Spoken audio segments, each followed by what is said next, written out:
Hello, everyone. I'm pleased today to have as my guest Dr. Adrian Wooldridge. Dr. Wooldridge was born in 1959 and educated at Balliol College, Oxford, where he took a first in modern history, and All Souls College, where he held a prize fellowship and was awarded a D.Phil. His thesis was published as Measuring the Mind. He's worked for The Economist magazine since 1988, including as West Coast Bureau Chief, Washington Bureau Chief, and author of the Lexington column, management editor, and author of the Schumpeter column, and political editor, and author of the Beige-Hot column. He's the author or co-author of 10 books, including The Right Nation, Conservative Power in America with John Micklethwaite, Capitalism in America with Ellen Greenspan. His most recent book, which I recently read, is The Aristocracy of Talent, How Meritocracy Made the Modern World. I've rarely researched or been able to talk with someone who has so many interests that dovetail with mine, and very much looking forward to this conversation. So you published this Aristocracy of Talent, and it's the continuance of an interest that you've held for a long time. How has the book been received? Well, I'm glad to say that the book has been extremely well received in Britain. It's been reviewed by all the leading periodicals on both the left and the right, and has been widely discussed on the radio and in various media outlets. In the United States, the reception has been much more muted, I would say. It hasn't been discussed anywhere near as widely, although there is discussion going on, and it's beginning to mount a bit. But what most irks me is it hasn't been reviewed by the New York Times. All the major publications in this country, by this country I mean Britain, where I'm sitting now, reviewed it. The New York Times hasn't reviewed it. The New York Review of Books hasn't reviewed it.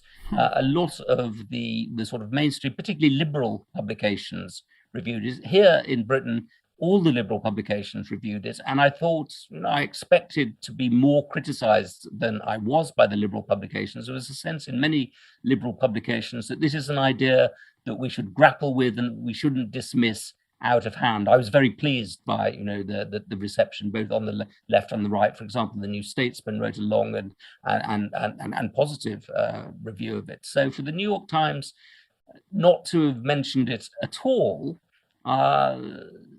well, we all want to be reviewed by the New York Times because it's a big and important newspaper, but for them not to mention it at all, the New York Review of Books not to mention it at all, the New Yorker, all of these outlets, I was disappointed by that, just as I was extremely encouraged and pleased by the breadth of the reception in the United Kingdom.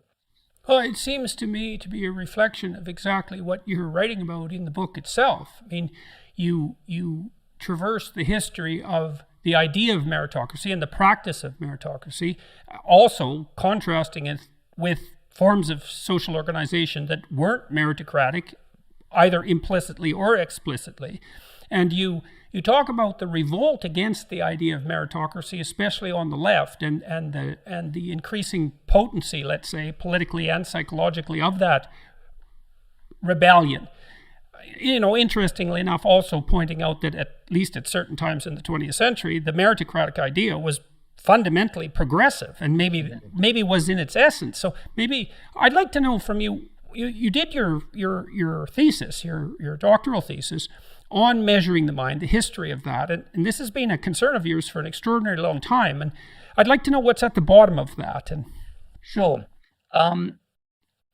I wrote, I did a D.Phil in history at Oxford University, and my D.Phil was on the history of IQ testing, and particularly the history of IQ testing, the way that IQ testing shaped educational policy, because we had something called the 11 plus examination in Britain, which all people in the state sector had to sit, and which determined whether they went to grammar schools or secondary modern schools, i.e. elite academic schools or non-elite schools, and which was essentially an IQ test or a set of IQ tests. It's an extraordinary example of the massive public impact of a set of ideas about what constitutes mental ability and how you test that mental ability. So I was interested in that partly because I was myself a product of a grammar school, and I went to Oxford having been to a grammar school, and my entire educational career was determined by sitting this examination at the age of 11 and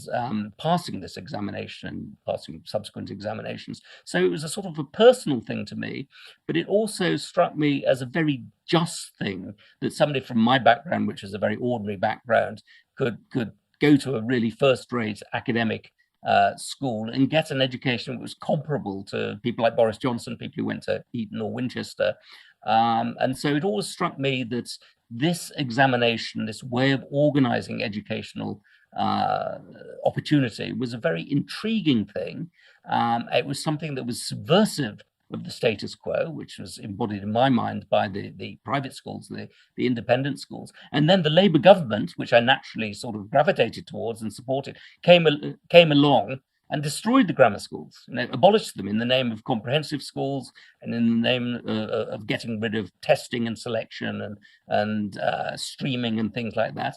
And it struck me, as a young person, this was an extraordinary thing for a supposedly progressive party to be doing. And it disillusioned me with it's the first thing, many other things did subsequently, but it's the first thing that really disillusioned me with the socialist or the Labour project. So I got interested in the history of how this came to be, how the 11 plus came to reshape education in Britain, and how these ideas were first accepted and then rejected. And I discovered, I think, that most people in the history faculty at Oxford, which was a fairly conventional, conservative faculty, thought I was completely mad to be looking at this subject. And I found myself in the strange position of being somebody who was looking at an unconventional subject, not political history or constitutional history, which was an unconventional subject, which would have put me in the camp of some, sort of deranged lefty, but actually from quite a conservative direction, because I thought that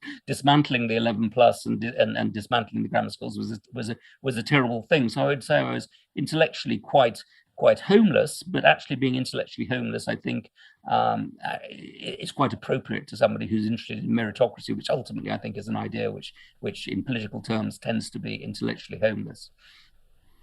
So you do point out in the book, there's a phrase in your book, you say cruelty meritocracy, I believe, and you are referring there, despite the fact that you were a beneficiary of the 11 plus system, that the test, like it's a really sharp fork in the road, and perhaps it's too sharp a fork in the road in some sense to be palatable.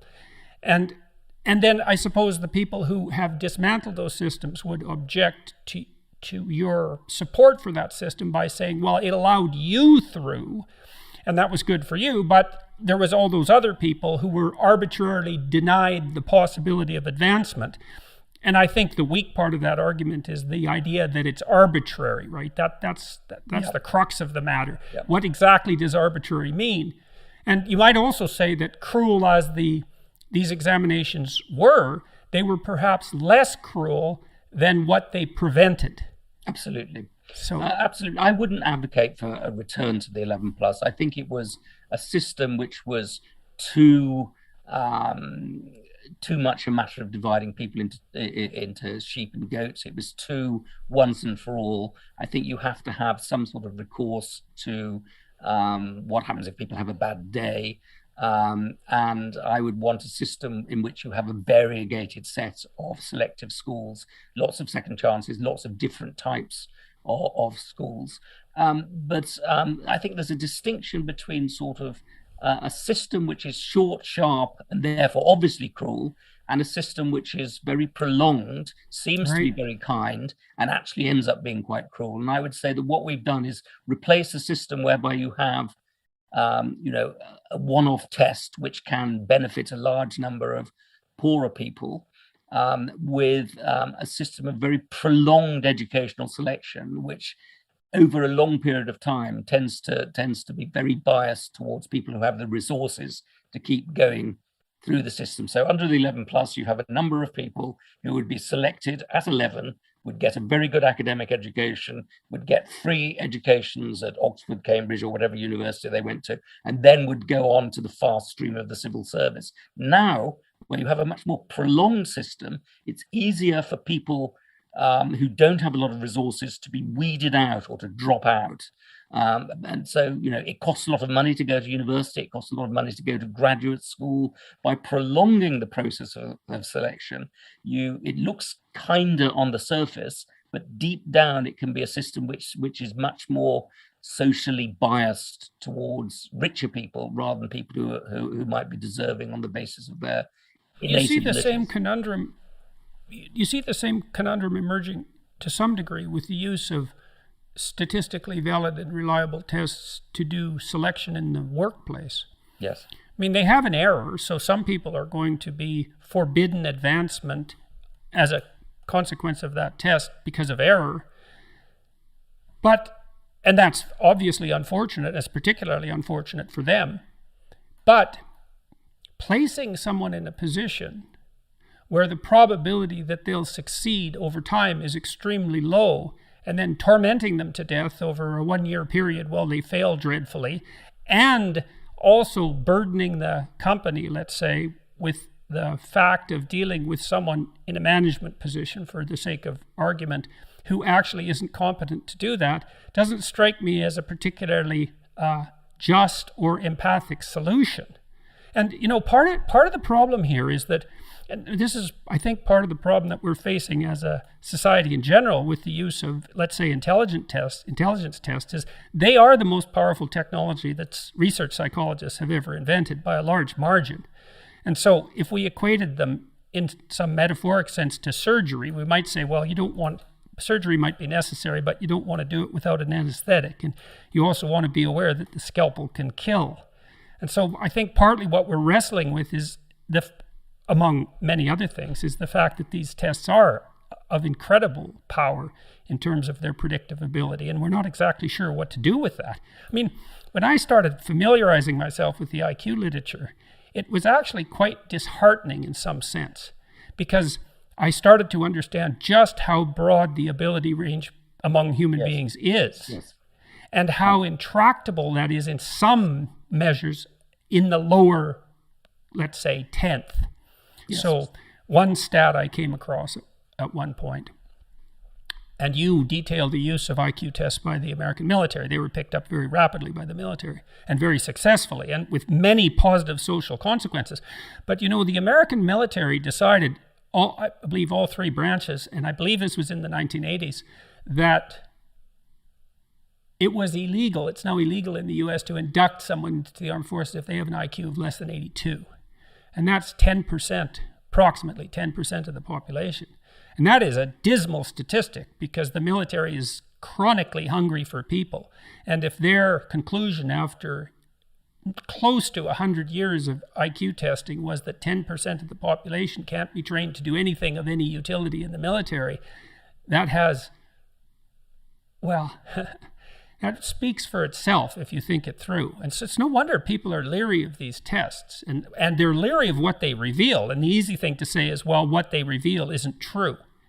It's the tests themselves. But I'm afraid I couldn't swallow that. When I spent 10 years looking at the IQ literature. And well, I mean, when we talk about the military, there are two big questions here. One is the First World War, when a lot of the IQ testing was fairly crude, and when they had this they tended, and a lot of literature which came out of the First World War was quite racist. And I think Bingham, for one, recanted on what he'd said in 1930. He said, no, we were wrong. It was a premature application of our methods. We should have been more sensitive about cultural differences and linguistic abilities, because you have a huge population of new immigrants. After the Second World War, I think it was a much more developed science, and the most important thing it revealed in both Britain, but most specifically in America, was the huge amount of talent there was in the population that was being underutilized. Right. And so out of that comes the GI Bill, because people are saying, gosh, there are all these clever people. We're a technical scientific civilization. We must use them. We must promote them. So I think there's a big difference on the impact of the two things. But these two questions that you raise, one is the accuracy of the tests, but the other is that whether they're accurate or not. But the other is, if they are accurate, what they reveal about the human population, and particularly the sheer range of abilities within the human population, and so which is very wide.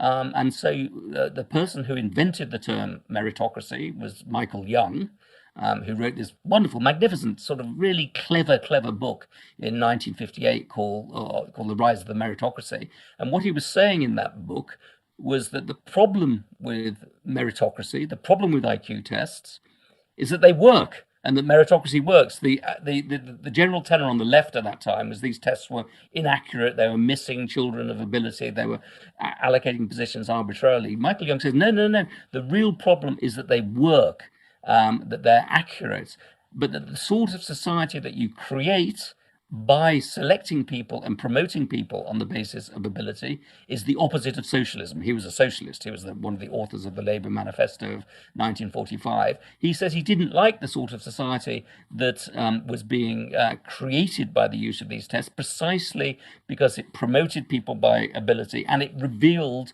very wide differences in people's capacity to do things. And he wanted that is a painful thing. Classes. That is a painful thing. Well, that is a painful absolutely. thing for anyone psychologically and socially. But you know, the rub is always, compared to what exactly? Oh, well, compared to my hypothetical utopia. It's like, no, your hypothetical utopia is very low resolution and impractical, and if you implemented it, it wouldn't turn out the way you think it would. So we're not going to go there. How about compared to other real things? And you do that in your book, in your recent book, right? You walk through other forms of social organization. You talk about dynastic organizations, you talk about aristocratic organizations that were based, let's say, mostly on the possession of land and that tended to be hereditary. And so they were unbelievably stratified and also completely immobile. And so you can dream up a non-stratified society, but maybe you could comment on this too. I found out late in my life the existence of the Pareto distribution and the Matthew principle. It's quite common among economists. I mean, we tended to think in psychology that everything was normally distributed, but there's lots of things that aren't. When I developed a test called the creative achievement test, which is widely used psychometrically now, and when we first administered it to hundreds of people, and it was basically, it's a test that sums the number of creative achievements you've concretely made in 13 different creative realms. Well, it was wildly Pareto distributed. The median score was 0 across 13 dimensions. Right. But there were people who had scores of 80. You know, they were way out on the tails, and we couldn't even utilize the test. It was hard to utilize the test statistically because it didn't conform to the normal distribution assumptions that underlie, IQ testing, for example. That's when I started to become aware of the Pareto distribution.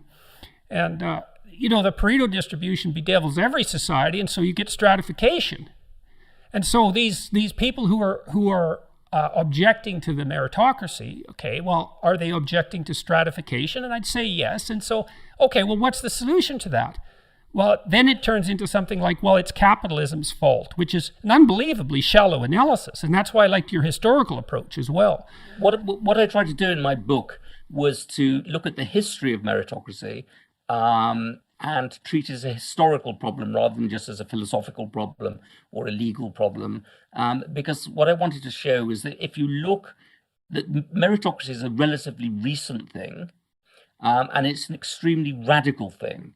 And if you look at the history of previous societies, most previous societies have been based on principles other than merit. Because there is an argument that says, of course, we all believe in meritocracy. It's a natural way of doing things. And what's the point of it? What's the point of discussing it? Everybody believes this. In fact, for most of human history, societies have not been organized according to the principle of meritocracy. They've been organized according to the principle of the inheritance of positions from father to son, dynasties. They've been organized according to the principle of ascription, whereby the position that you have in society is one that you inherit and one that in somehow is regarded as natural. The world is naturally organized into hierarchies. Shakespeare talks about a great deal about how people should reconcile themselves to their position in society, because if they try and change it, it will cause some terrible problem, almost a psychic problem or a problem in the natural order of things. Untune that string, and what discord follows, as you see in Troilus and Cressida. And also, so you have a notion that a static society is a good society, a hierarchical society is a good society, that power and position and property should flow through families and and dynasties that should rule the world. And also you get the question of how in such a society do you allocate positions? Well, there are actually very, very significant answers to that. One is that you give them away as patronage.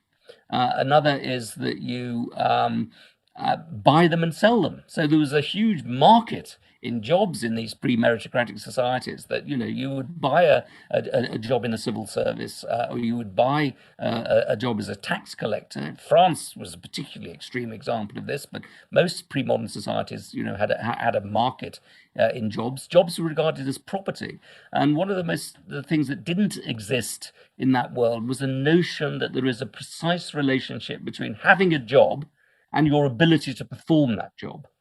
So I quote the example in the book of a woman called Margaret Scott, who's the wet nurse to the Prince of Wales. In 1783, she was given a pension of £200 a year. And £200 a year in those days was a great deal of money, but it was also a great deal of money when you consider the fact that the Prince of Wales was 23 years old at the time, and so probably not in need of a wet nurse. But there just isn't a notion that a job is something you do, that you need to be qualified for, that is a set of commitments to your employer. Okay, so let's take that apart for a minute, because partly what you're pointing to is that the idea of meritocracy is so deeply rooted in our culture that we assume that its existence is something akin to a natural fact. It's not a natural fact, and it's a fragile fact. It's something that we can lose very easily if we do the wrong things. So that's why I spend so much time talking about history, because what I want to prove in this book is it's something that was created historically and could be destroyed historically. We could move towards a non-meritocratic society, which is what worries me. So so we assume now, I think, that if I have a job, my job, it doesn't really matter what the job is to produce something productive that other people value in as efficient a manner as possible at a cost that's less than what I'm paid. Yeah. Right, yes. Right. And all of those assumptions are questionable. And absolutely. Right? I mean they're not natural kinds, which is partly what you're pointing out. So all right, so we'll accept that. Let's go to the other side of this for a minute. So part of the problem, I think, is terminology, part of what makes people resistant to this, because we also tend to sort of casually talk about elite institutions, which implies a kind of moral valuing. We talk about meritocracy, which implies that the people at the top are of greater merit, right? And that means, to the degree that meritocracy is established on the basis of, let's say, fluid intelligence, that we're conflating moral worth with abstract intellectual ability. And that's really a catastrophe. And that's part of the pride of intellect. And you talked about the best and the brightest. And one of the criticisms that book leveled against the meritocracy was precisely one of intellectual pretension and arrogance. Right? It's just because you're smart doesn't mean you're good. It doesn't mean you're wise. It doesn't mean you're meritorious. It doesn't even necessarily mean that the decisions you make are going to be better than decisions that other people would make using other means. Now, it's complicated because, as you point out in the book, it's quite likely if you're in the top, let's say, 10th of the IQ distribution and you start poor, that you won't end up poor. Right. And so I believe I read a paper at one point that suggested that you were much better off in the United States if you were born in the top quartile of IQ than if you were born in the top quartile of wealth, if you had to pick at birth. Yes, I think that's true. Yes. I think there's British evidence of saying the same thing. Yeah. And I do have some sympathy. I mean, one of the things I've been trying to sort out in my own mind is the conceptual inadequacy of both the left and the right when it comes to profound individual differences in ability. So I had a client at one point who had an IQ of under 80, and he couldn't read well. He collected a lot of books because he was a bit obsessive, but he couldn't read. And I spent about 30 hours training him to fold a piece of paper, a letter, into 3 equal segments so that it could be put effectively into an envelope with enough accuracy that a multitude of such envelopes would actually pass through an envelope sorting machine. And it was something I could do without thinking, and he couldn't really do it after 30 hours of training.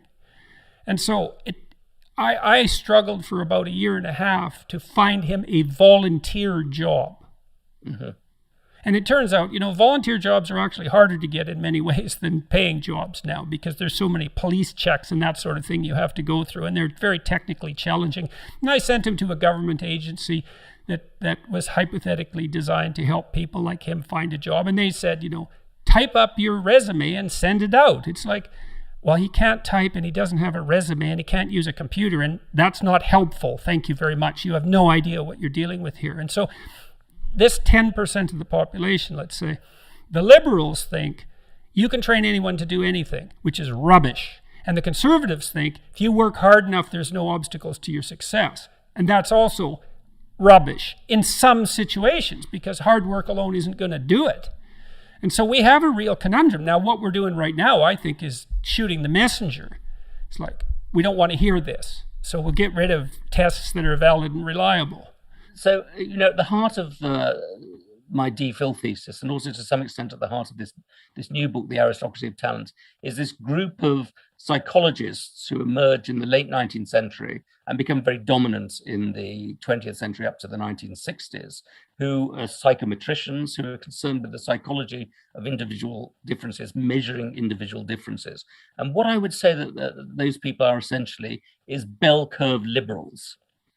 They believe in the bell curve, they believe in the normal distribution, they believe that the range of individual differences is very wide, but they say that those natural facts about the world lead one to liberal conclusions. They lead one to believing in a more active state, a more child-centered set of educational policies, and a more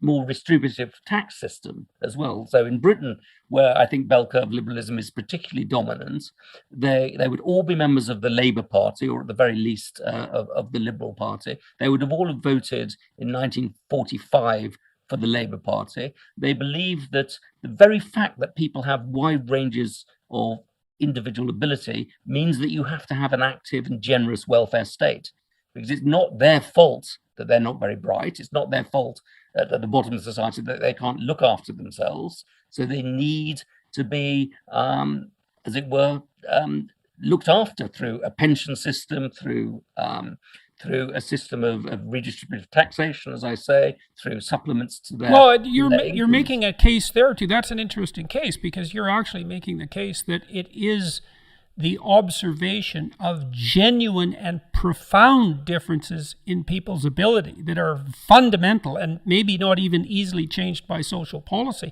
that actually justifies the redistributive welfare state at a moral level. Right. Absolutely. And so that's something for people who oppose the idea of meritocracy to really think about for a while. Well, I mean, John Rawls actually, it's central to his theory of justice that you should have redistribute. I mean, John Rawls, very interestingly, as a leftist, is also a sort of genetic determinist. He says that people don't own their talents, they inherit their talents. And so if they're born very bright, it's not because they're morally superior, it's because they happen to be lucky. If they're born not so bright, it's because they happen to be unlucky, and therefore society has an obligation to redistribute resources from the lucky to the unlucky.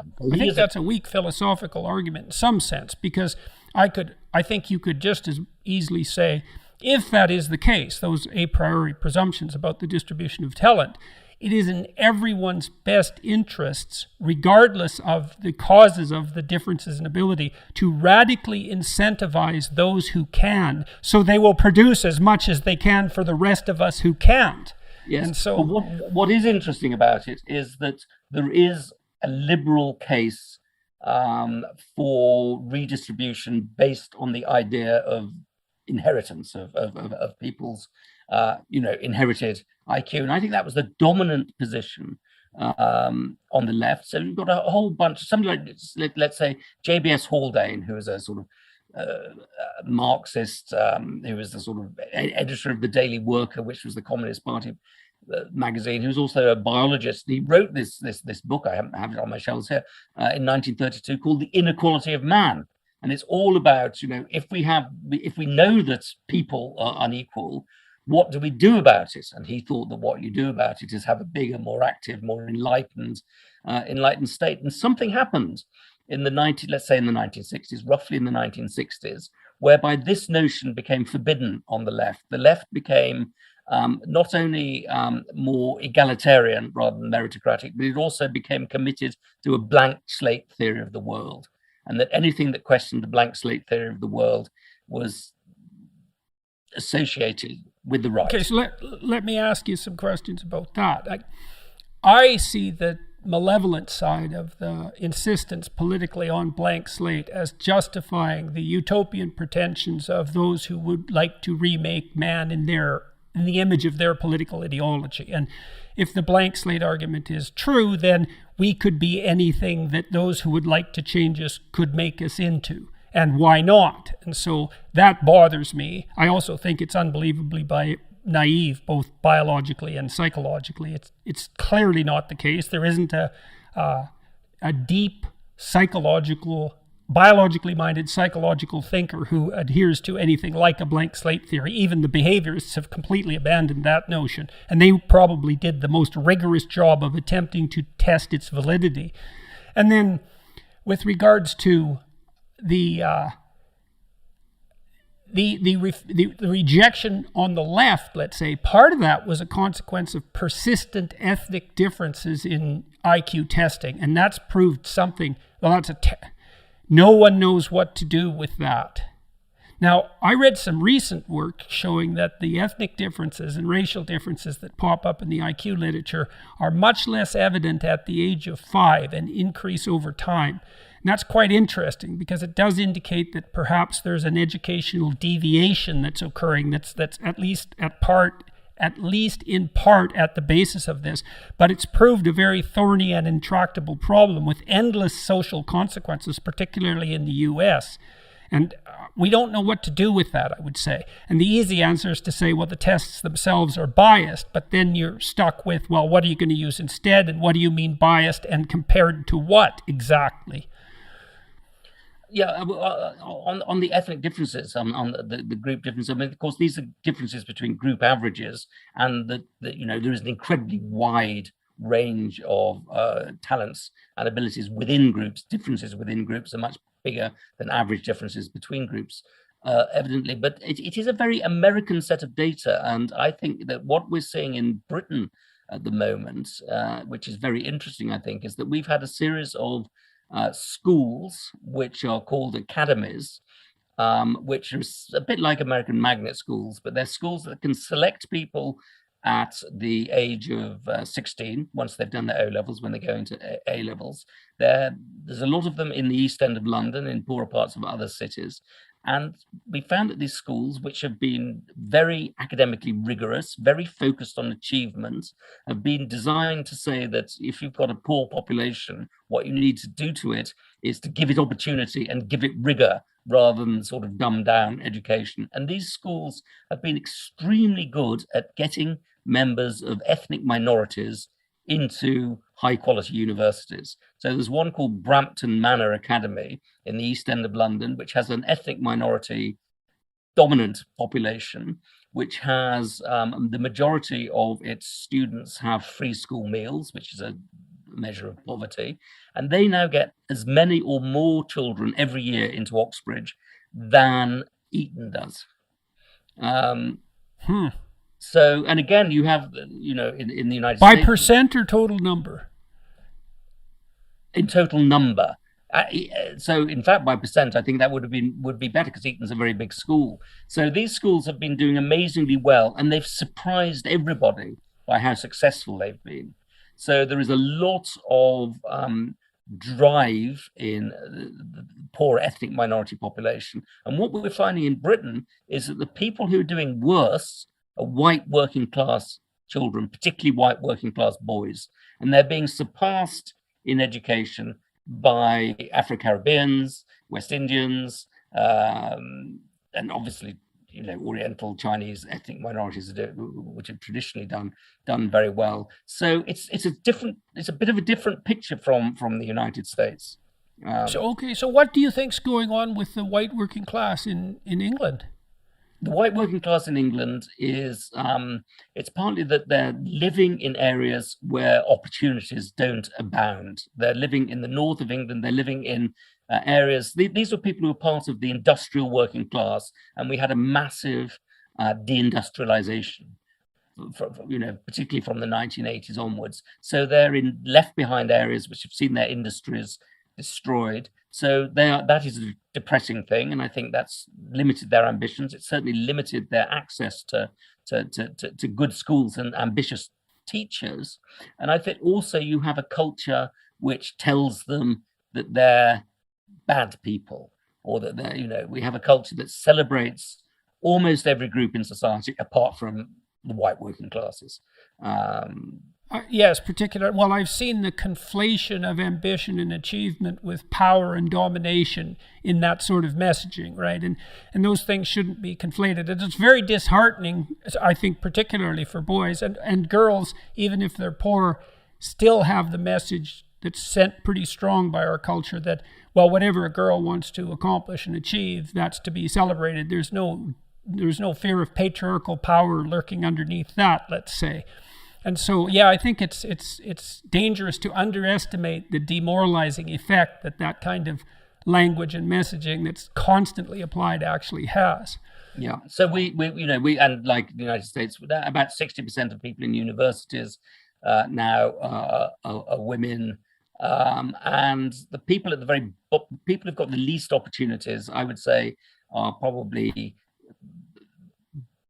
the male children of white working class people living in areas like Stoke or Newcastle, who've seen, industrial jobs disappearing, but still have this conception that men must be people who sort of make things or do things and shouldn't be sitting behind desks or being involved in the caring professions or something like that. And those are the people I think who really are stuck without they don't have role models, and they don't have a general sense of where they fit into the post-industrial hierarchy.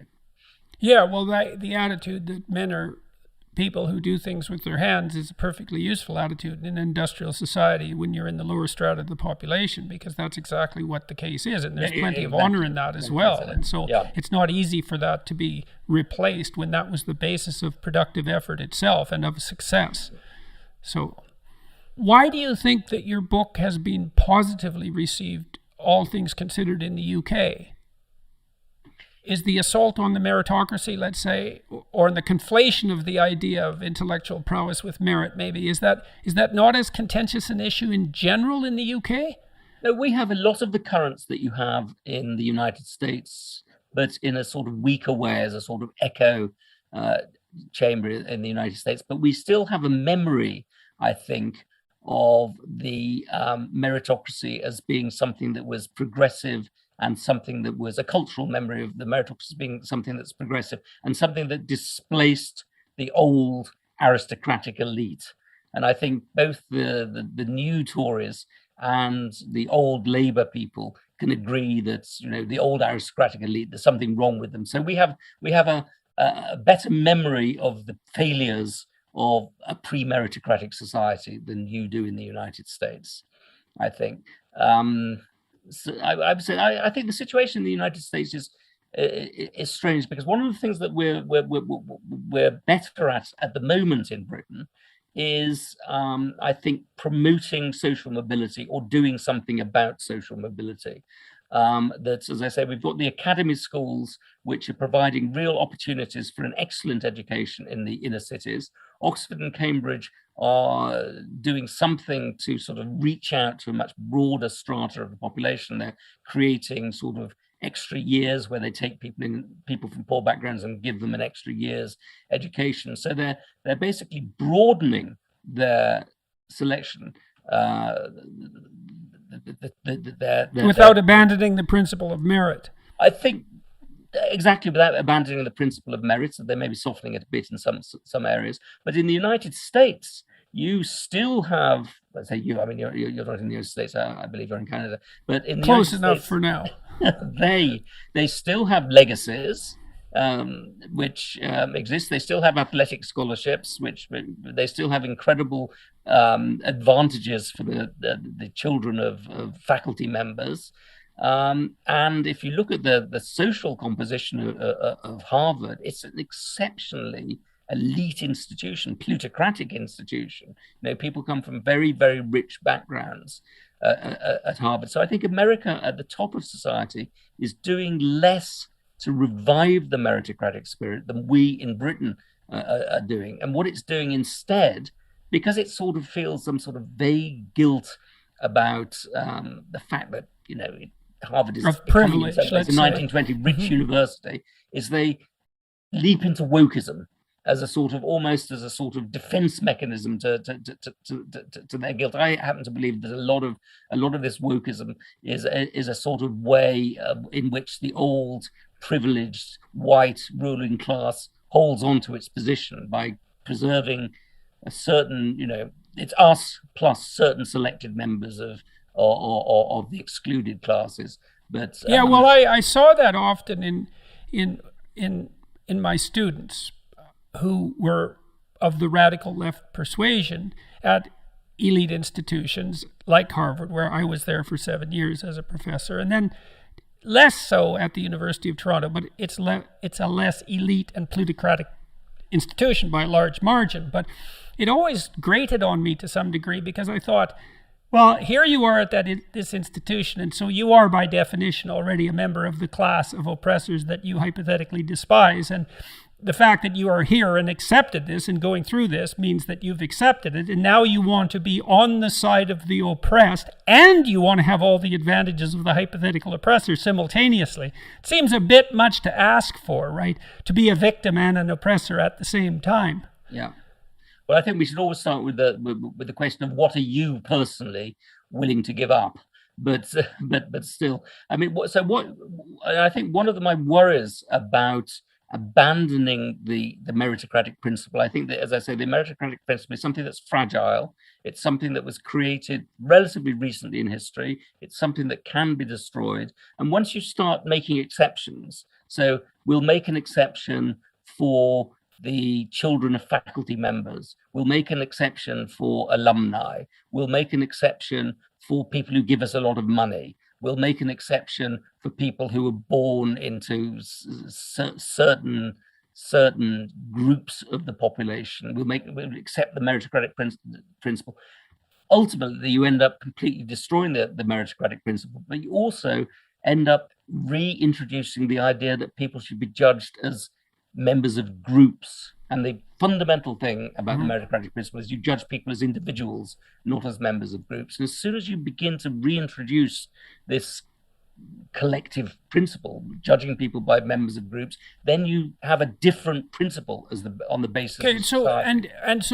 So are there advantages, do you think, to classifying people by group if we played devil's advocate? Because I see that exactly the same thing happening. There's this insistence that immutable group identity should trump individual merit. And then there's a deeper criticism, which is, and here the deepest criticism in some sense is, your understanding of merit, your concept of merit, and I'm speaking of you personally as an advocate of this position, is nothing but a reflection of your unreflected demand, say, to justify your position as a beneficiary of the 11 system, and also to justify the privilege you have as a member of your particular ethnicity and background. That's Foucault's criticism, right, of virtually everything. Well, let me answer those two questions, and I think you probably won't agree with my first answer, but I think that there are certain groups of people who, by dint of their history, do deserve to be treated as groups who've been collectively wronged. And this is I've been a long-term opponent of affirmative action. I've now come round to seeing its merits, because I think the African American population in the United States, because of the legacy of slavery, because of the legacy of Jim Crow, and because redlining and segregation by residents lasted for such a long time in the United States, that there is a case for affirmative action, for reaching out positively to look for talent and to look for potential, and making an incredibly hard effort to do that as a way of making up for historical wrongs, but historical wrongs which continue to limit opportunities. But I would say what I do not accept as a conclusion from that is that if you can just do it by numbers, hitting number targets, you can't just take them into the universities and just hit your quotas and then not do anything about it. It should be part of a very broad policy of affirmative education, not just affirmative action, but affirmative education. As I say, what they're doing in Oxford now is giving people who've come from historically underprivileged backgrounds and giving them a foundation year, spending a whole year making sure that they get up to standards so that they can compete with people who've come from who've been through a more rigorous educational system. And I think one of the many problems with affirmative action in America is that they've tended to accept people and then just let them do what they do. And quite often that means either dropping out or moving to courses that are less demanding. Or gerrymandering the standards themselves, or criticizing the standards themselves. Well, okay, so I'm going to press you on that a little bit. Yeah.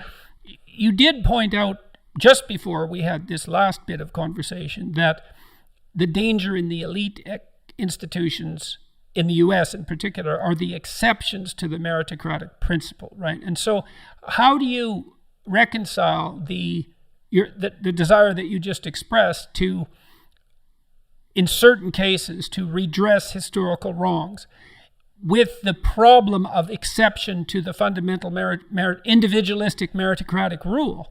Because it's that's a typical conservative objection in some sense. It's like, yeah, that's your exception, but then so there's going to be 10 other people that have slightly different case to make for exceptions, and then we're back to the same problem. So we should just stick to the damn harsh 11 that's an actual cutoff, right? Despite the fact that it causes a certain amount of trouble, because there isn't a better solution. Sure, absolutely. As I say, I came to this position reluctantly because it's an inconsistent position, but I also think it's a pragmatic position. I think that the injustice involved with slavery was of such a different order that we need to make recompense for it.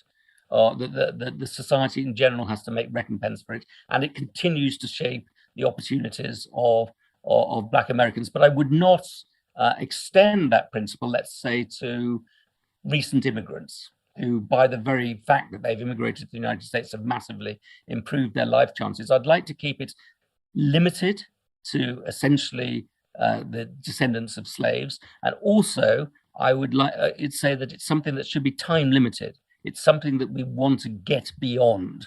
We want to get beyond it and to a world in which we can begin to judge people purely on the basis of as individuals. What that time frame would be, I'm not sure, but it needs to be something that's ended. And that's why I think there's a really important distinction between affirmative action and the talk now of diversity, because diversity is based on a very different philosophy from affirmative action. The philosophy of affirmative action is we did something bad and we've got to make up for it. The philosophy of diversity... Within the confines of a meritocratic system. Yes, within the confines of a meritocratic system, we are actively searching for talent, and we have to actively search for talent in certain populations much more than we do in other populations because of their history. Now, the logic of diversity is very different from that, because the argument of diversity from the back case was that diversity is a good in itself, and you have to judge people as members of groups, because it's by mixing those members of groups, because different groups have different characteristics, that you produce better educational outcomes. Now, that's not there's no evidence for that. That's wrong. Technically wrong. Well, it's partly wrong because, look, we could talk about one of the arguments you lay out in your book that certain psychologists, and they tend to be educational psychologists, have levied against strict meritocratic tests like those that are fundamentally IQ tests. So that would be the SAT, the GRE, everything that's used for entrance into undergraduate universities, where that's used in graduate school, professional schools. That's all IQ testing, essentially. And people will say it's not, but that's because they don't know what they're talking about. Okay, so then you might say, well, IQ is pretty singular, and it's a pretty good predictor of long-term success in a cognitively complex society. But there are other sources of variance, possibly. So you get thinkers like Robert Sternberg, for example, who talked about practical intelligence, and the multiple intelligence theorist Howard Gardner, and both of whose scientific work I think is shoddy beyond comprehension, and a terrible answer to a problem that's been answered actually quite nicely psychometrically. I mean, we know there are other sources of variability. There's variability in temperament, 5 dimensions. And that's a lot, 5 dimensions. And I don't think that's a biased finding, and it was agnostic theoretically. It emerged out of pure brute force statistics. That's where the diversity lies, and there is not a lot of racial difference in temperament. So the idea that group membership produces diversity of a sort that would actually broaden the human scope of any discussion, any corporation, et cetera, is just wrong. There's no evidence for it whatsoever, and it's even worse than that, because it makes the presumption that the essential source of diversity is, in fact, ethnicity and race, and that can go wrong very badly. But the diversity argument is a much more profound threat to a meritocratic society than the affirmative action argument, because the diversity argument has no possible time limit, and it's fundamentally opposed to individualism. It's fundamentally illiberal, because it says that group membership is fundamental to our identities, and that you must judge people, at least partly, if not primarily, on the basis of group identity. But I wanted to go back to your point about Foucault, which I think is a very interesting point, and I think one which is absolutely refuted by history. Because one of the arguments that the critics of meritocracy make is that meritocracy is basically propaganda for plutocrats, or it's propaganda for the ruling elite. The ruling elite chooses people according to its own criteria. It invents those criteria.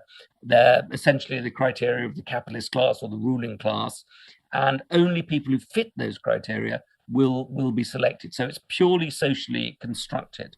Yeah, on the basis of the drive to power. But I would say that actually something very different is going on, and that's why the history really matters here, is that meritocracy is a Promethean concept, or it's a mutable concept that actually has its own internal logic. So if you look at Britain as an example of this, in the middle of the 19th century, a group of educated bourgeois men, the intellectual aristocracy, decided that they wanted to take power from the landed elite. And they said that they would do, people like them, Thomas Macaulay, people with names like Huxley and Haldane and Keynes, and these people and Stephen wanted to have power, and so they said what they needed to do was to have open competition for jobs in the civil service, Oxbridge fellowships, and the rest, and open competition that was determined by your ability to perform in examinations.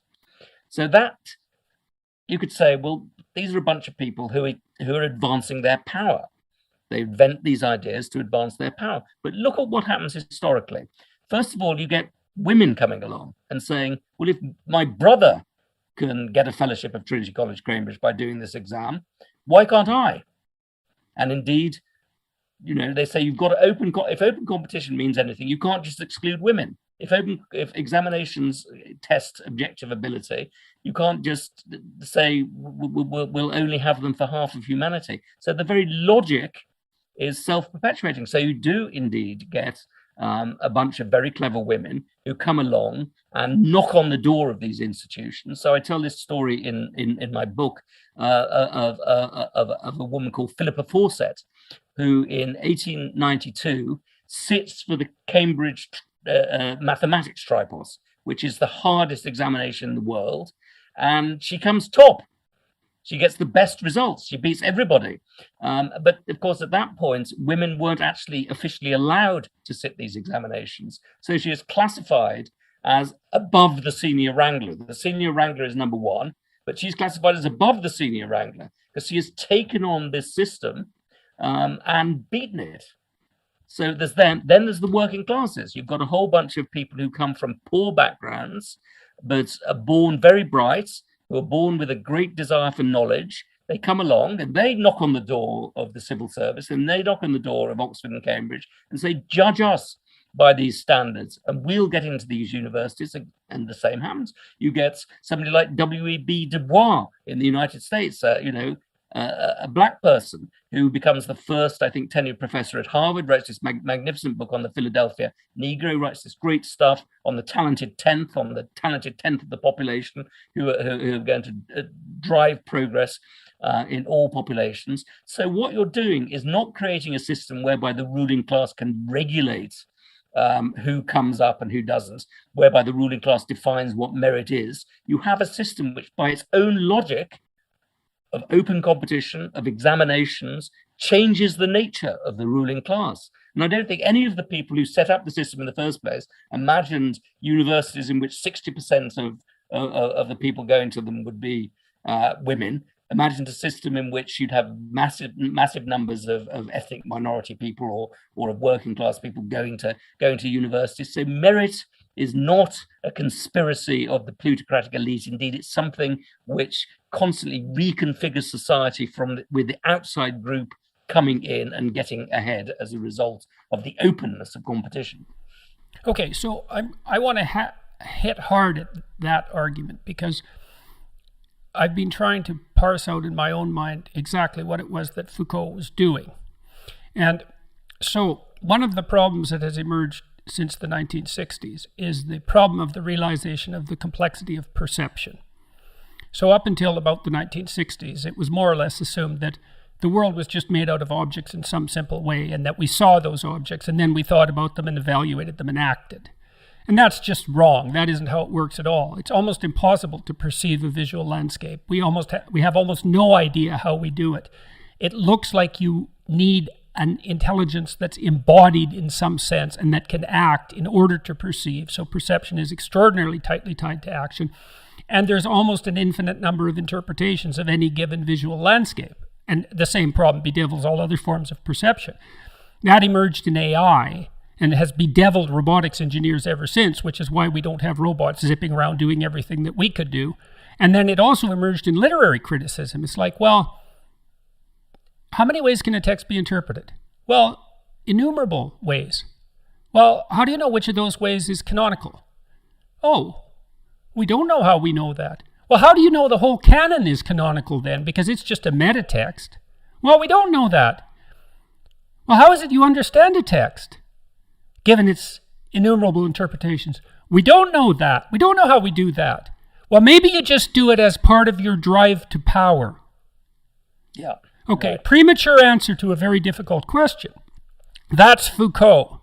He essentially assumes that the will to power is at the basis of categorization itself, and even at the basis of the process of categorization, which is even a deeper criticism, right? It's nothing but your drive to elevate yourself in power hierarchies that governs the process by which you categorize, and even your justifications for that categorization. Okay, I think that is the most cynical thing you can think, and I don't say that lightly. But it's not that easy to detail out what the alternative is. Now, you're pointing at it to some degree with this issue of merit that transcends the power drive of any particular group of people, even those who might be pushing the idea of merit. Well, there's something deep down in there. Is what is it that's being facilitated that isn't the drive to power? And we haven't got that conceptualized well. The university, especially the humanities departments, wouldn't have been so easily taken over by the postmodernist types who insist upon this kind of interpretation if the counter-argument was well articulated.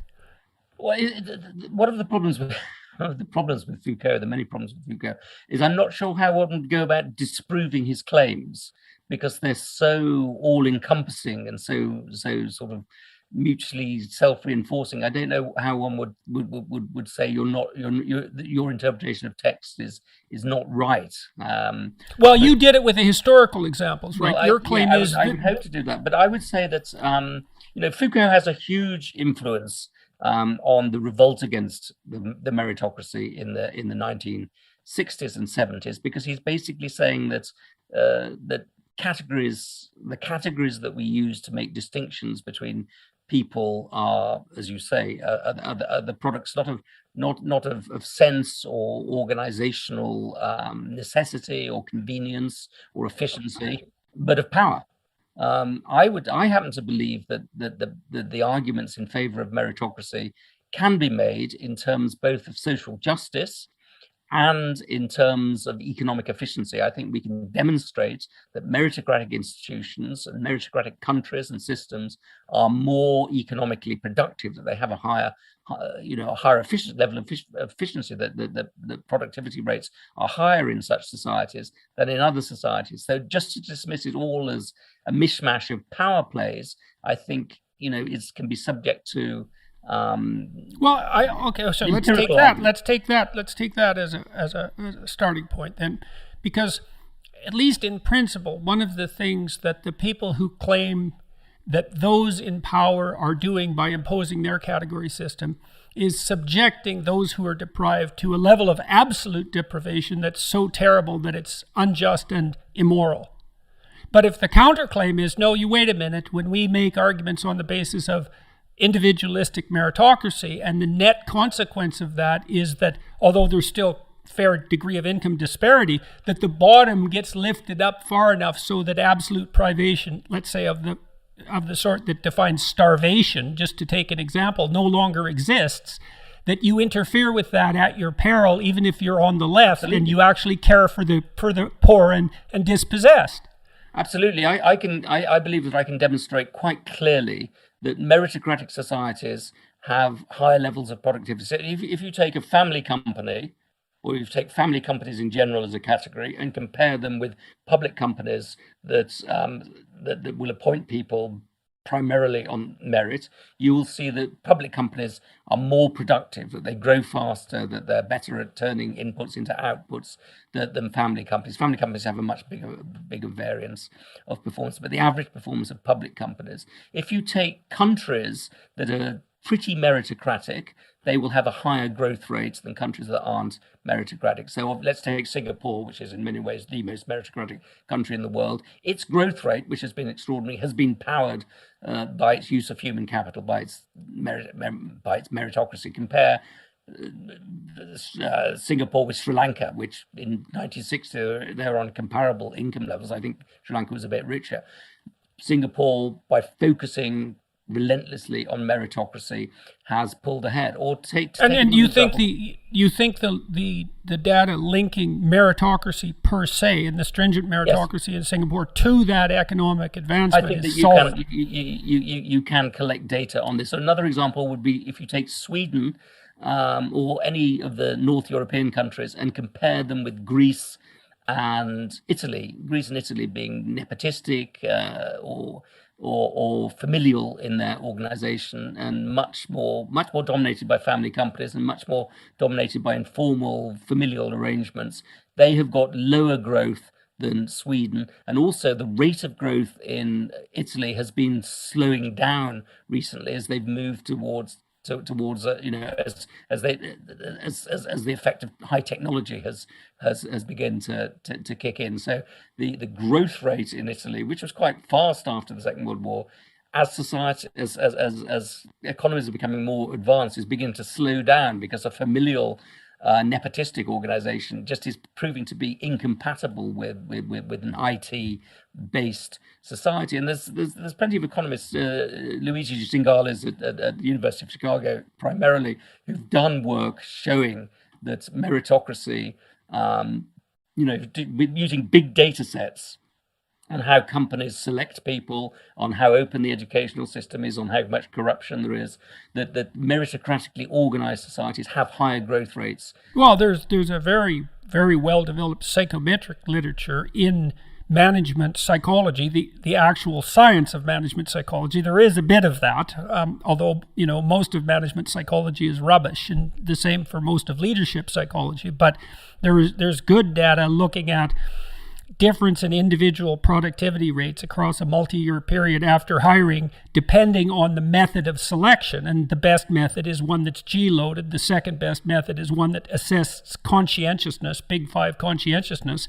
The best test combination is a combination of those two, a weighted combination of those two. And it predicts individual productivity at about 0.6, which is staggeringly high by psychometric standards, by the standards of such things. And that data is very, very well developed by, I think, the best psychometricians and statisticians that are working in psychology. And, if you're a social scientist and you say, well, those things aren't believable, I would say, I defy you to find anything social scientists have ever demonstrated using any methods other than those methods that show results more than 1/3 is great.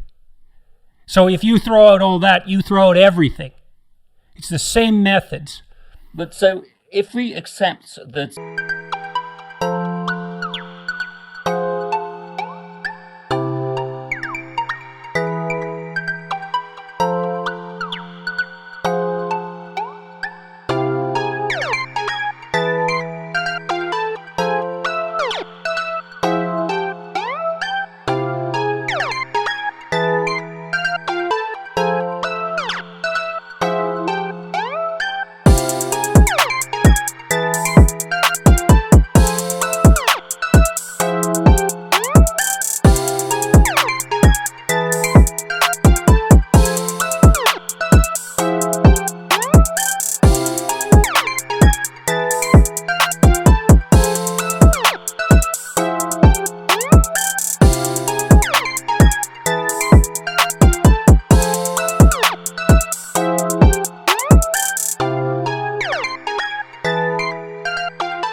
economic growth is a good thing, and improvements in productivity are good things because they make the life of the average person better, as well as the life of of successful entrepreneurs better.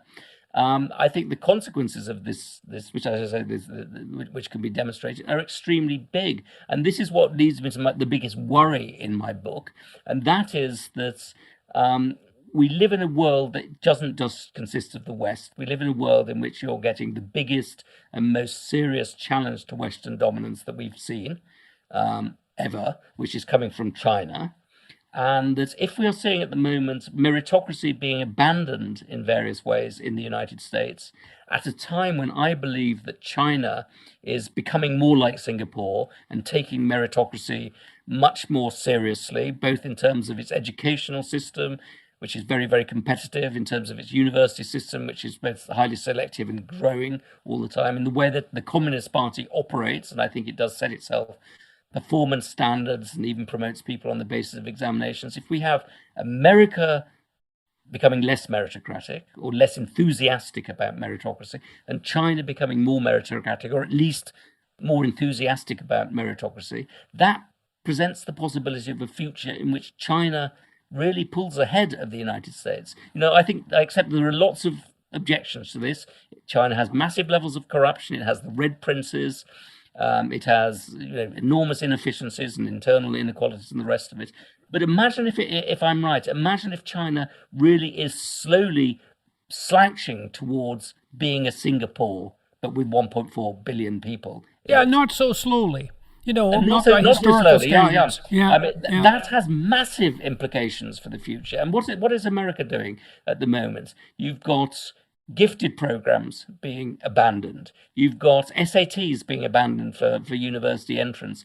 Boston Latin, which has used to select people on the basis of examinations, is ceasing to do so and is now accepting people on the basis of lotteries. The same with Lowell High School in San Francisco.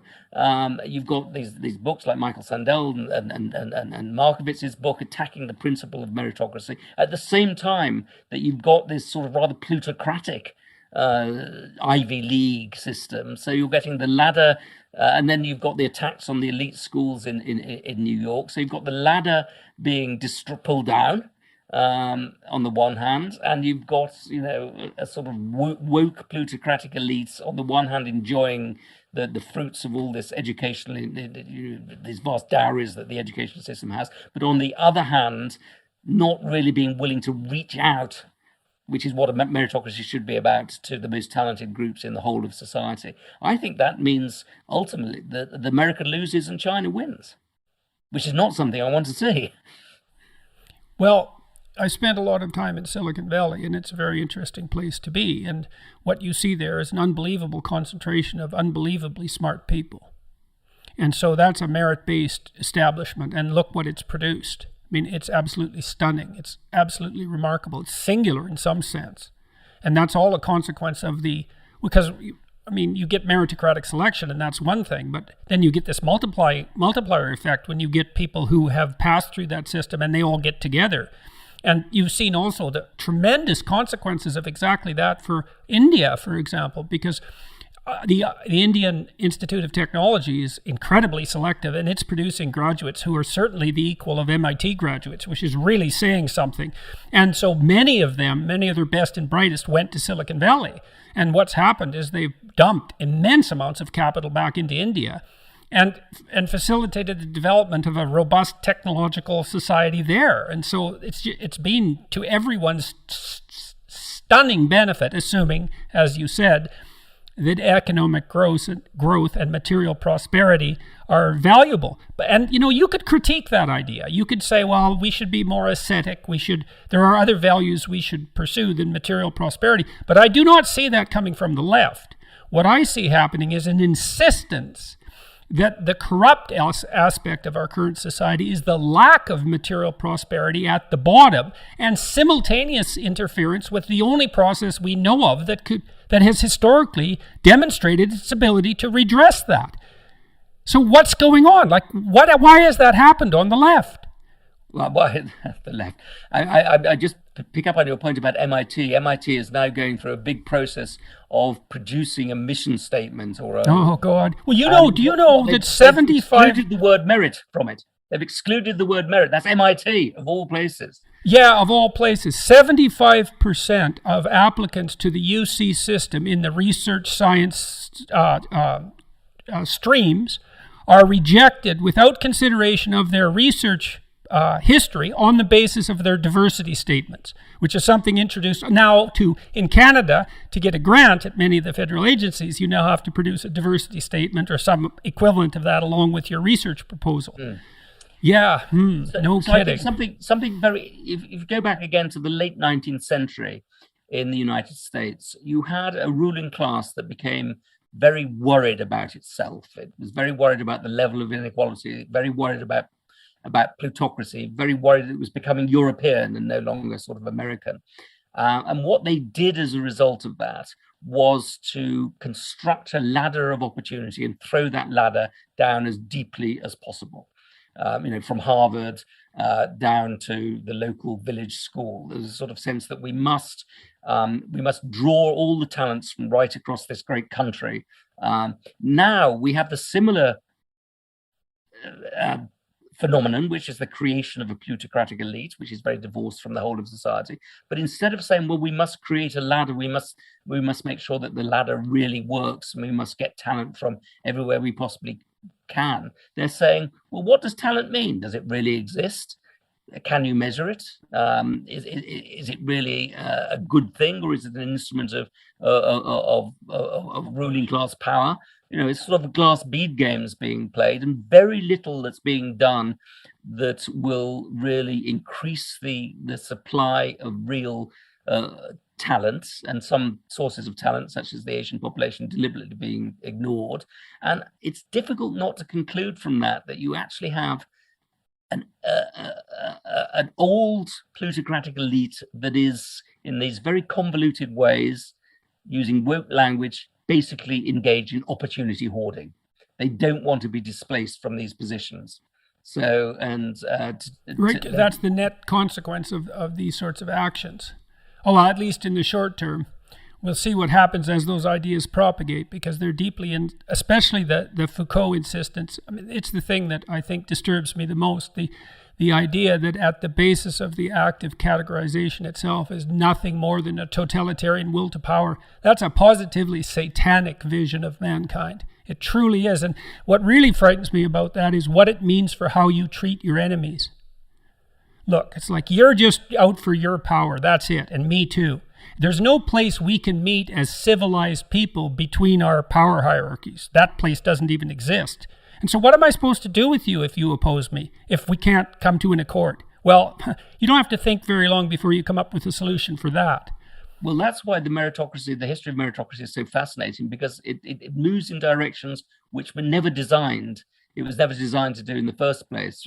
Once you set up the principle of open competition, the groups that succeed, that are coming up from submerged positions in society, are succeeding without any sort of plan, and quite often against the will of the traditional ruling elites. I guess you see the landed ruling elite is completely displaced by this process. So, and it comes because the system of testing, examination, open competition has its own internal logic, which is totally different from what Foucault would say, because all categories and all ideas must be instruments of the powerful.